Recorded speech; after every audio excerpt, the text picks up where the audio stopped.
Hey everyone, welcome back to the channel. Just wanted to do a little video on a few new installs I did on my Vibe Shearwater 125.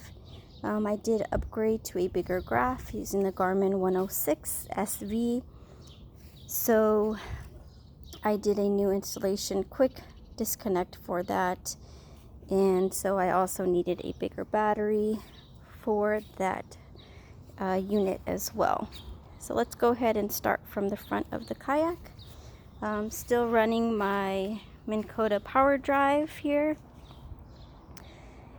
And I also installed the Ninja weed blade just because last year during the tournaments I was getting into a lot of grass. My trolling motor would get stuck just full of all that grass. So that Ninja weed blade actually really helps a lot.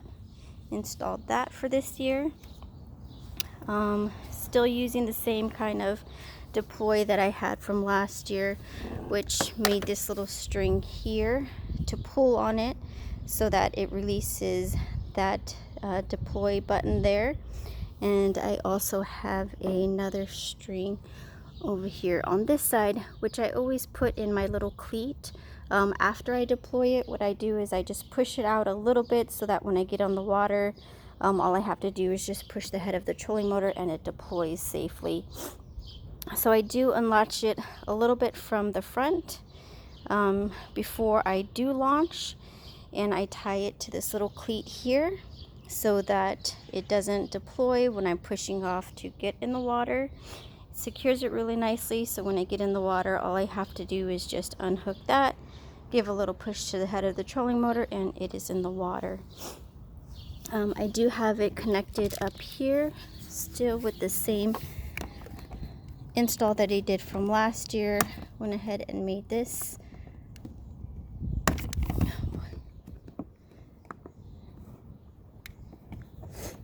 Went ahead and installed this, so all you got to do is just plug it in and you get power to your trolling motor that way. Easy connect and disconnect on the trolling motor. And then going to my graph, I upgraded to the Garmin 106. The Vibe Shearwater does come with this little storage compartment here, which you could utilize for your battery, which I did last year, but since I upgraded to the Garmin, I am now running a 12 volt Bio Power 40 amp hour battery, which lasts for my full 8 hours of tournament time. Also using that for my LiveScope. So I do have more than enough amp hours to make sure that I'm able to utilize that unit while I'm out there fishing. And I did install this little USB cord charger here, and also it checks how many more volts I have left on the battery. Now since I don't use this little compartment for the battery, I have extra little dry storage in there that I can put like my cell phone, a little bit more tackle in there. And also went ahead and wrapped, there is a lot of wires with the Garmin. I went ahead and wrapped it with my Daiwa rod sock just to give it a cleaner look. Sorry, let me get out of the shadow. Just to give it a cleaner look for all of these wires. It keeps them nice and protected. No zip ties to make sure that they're not cinched. And again, I wanted a quick disconnect. My whole thing is we do so much trying to get our kayaks together before the tournament, and then after the tournament we have to break it all down. So I went ahead and did this little quick disconnect here. So all you got to do is pull it out, close it up so no debris gets in there when you're not using it, and go ahead and just put it in. And then when you're done, you just remove this whole unit as one piece, put it in your car, you're done. Also, one of the upgrades I did is I'm using, I think it's called the Sniper Catchboard Holder. I have it here just to give me a little bit more space inside of my kayak for myself and of course Marco, my lucky little puppy that I take out on the water with me. It's simple. All you have to do is just put it in your tracks that are already there in the kayak. Slide it in there. You can adjust it forward, backwards, wherever you want it. Put it on different tracks of the kayak, whatever fits you the best. And it's easy to take out. You just pull it out, and when you're done with it, you just push it in and it's ready and out of your way. It's pretty secure in there as well. Won't come out if you hit any rough water, won't come out if you bump it, because that is a vital piece while out there doing the kayak tournaments. Still have enough room for my paddle. Always need a paddle, whether you're on your trolling motor or whether you have a pedal drive. Just in case any of the two malfunction, you're still able to safely get to where you need to get to with your paddles. Forgot my little storage container here, but I will get it and show you that I've upgraded to the dry box that has a magnetic piece in it as well. Just extra storage in there for more of my tackle. And also still have this little switch here. I actually have the navigation lights, which I installed right here in the front. Here's the red one, the green one, and here's the red one. And yes, I am getting my new registration tags in the mail, if any of y'all noticed, but I have my navigation lights there. All I have to do in the morning is just hit this little switch here. I ran the wiring through the hole into the little cutouts that I made. I actually went through the hatch of it to install the running lights there. Okay, moving a little bit further back. Underneath the seat, since I am running the LiveScope this year, let's see, what I did is I have the black box inside of the tray. I did put a little piece of cutting board here just so that I can screw it down and hold it in place a little bit more. It does have the netting, just in case by some chance you flip the kayak, it will still be nice and secure in your kayak. I'm able to have all the wires here so they're out of the way. They're not inside of the area where I'm going to be utilizing my catch board or utilizing my net. Simple little setup here. I know that they said that this black box gets a little hot. I haven't had that problem yet. It does get a little warm to touch, but it's not very hot. Like, I can still touch it while I'm using it. It's not that hot at all. But also what I do just for an extra protective measure is when I take off my Garmin cover here, all you can do as well is slip it underneath the netting, and it fits perfect to cover that as well. Again, just a little extra protective piece if you don't feel comfortable with that netting there. Again, I haven't had a problem where that black box gets extremely hot. And with that, again, here is my Power 12 volt 40 amp hour battery that I utilize for my black box and for my Garmin 106. Again, trying to do everything as simple as possible. So all I did is I utilized the charging method that they have for the Power. And all I did is, on the black box, I purchased another piece that will go ahead and connect. So don't have any extra wires on here, just utilizing the one that it came with for the charger, and it works perfectly to run this black box.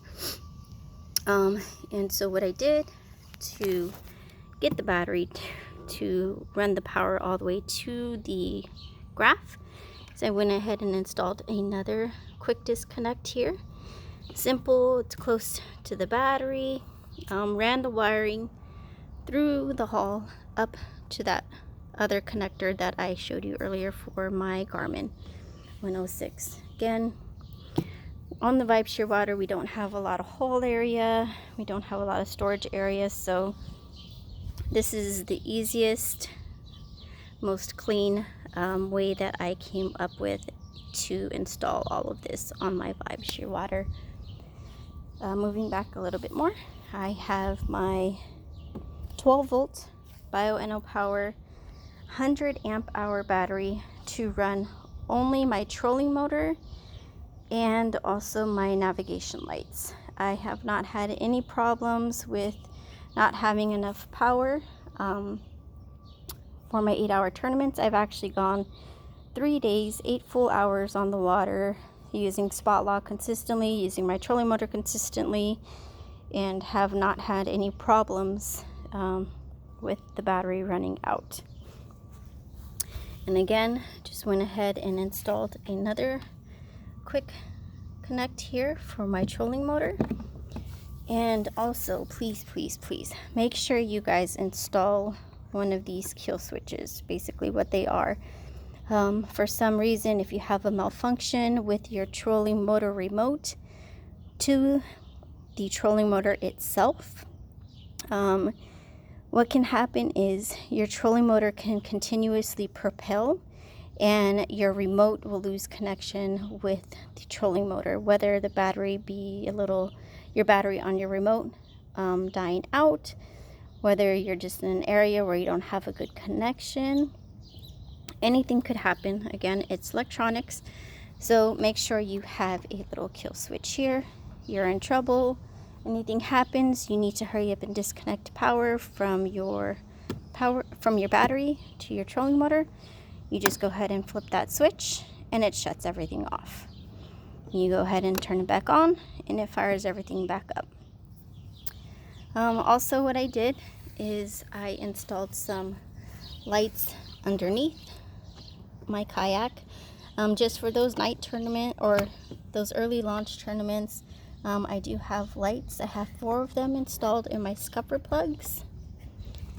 And again, trying to do the easiest way I can, went ahead and made this connection here, which I utilize inside of the battery box. I'll go ahead and show you guys.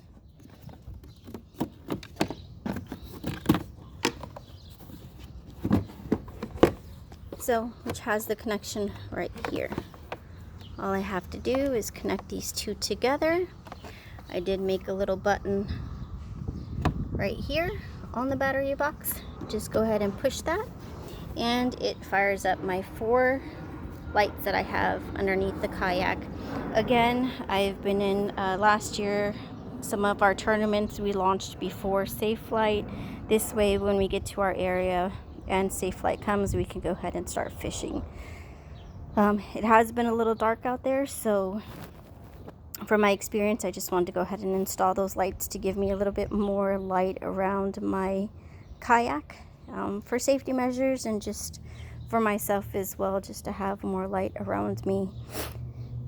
And make sure you always have your flag on with your 360 light. Again, we need to be safe out there on the water.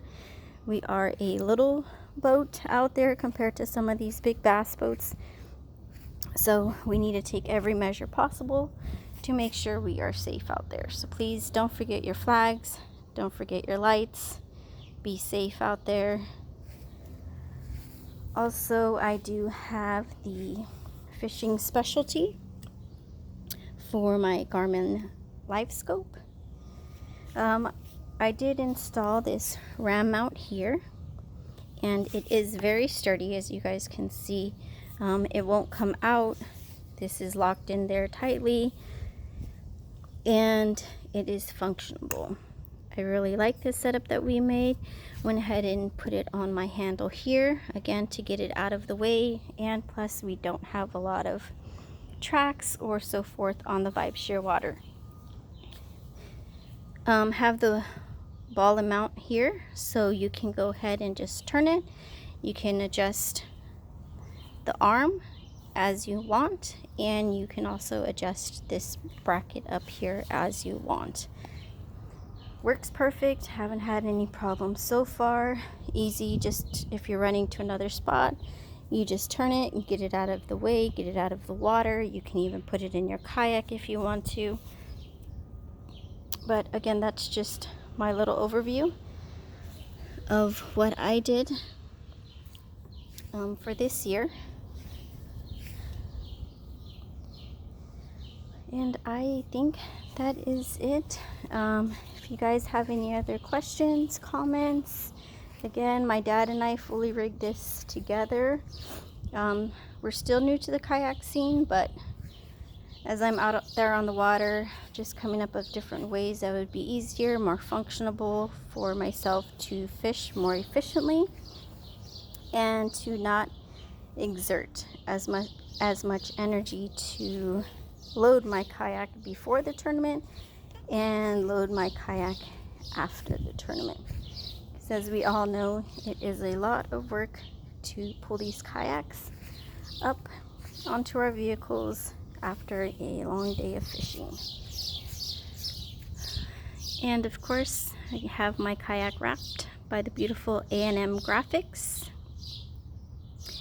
and all my lovely sponsors on there. If you like this video, hit like, hit subscribe, leave some questions, comments if you guys have any, and we will see you all out on the water.